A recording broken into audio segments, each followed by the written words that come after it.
Hello everyone, this is Tyler from Toxic Performance, and today I'm very excited because I'll be unboxing my Nishimoto Z-Line intercooler. Here we go.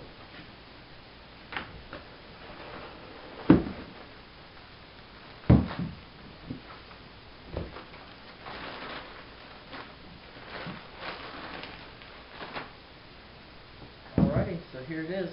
Nishimoto Z-Line intercooler. It's a maximum recommended PSI is 22 pounds. It's powder coated black. It is the smaller one, but I didn't really need, for what I'm doing, I don't need that big of an intercooler. 2.5 inch inlet and outlet, universal fit. Got the white lettering, looks pretty sweet. Hoping it'll look awesome on my car. I ordered it off of eBay from Mustang Mods. I got it for $80 shipped, so it's about $120 savings. It's never been used. It was taken out of the package, but that's about it. Still has original paperwork and everything inside the box.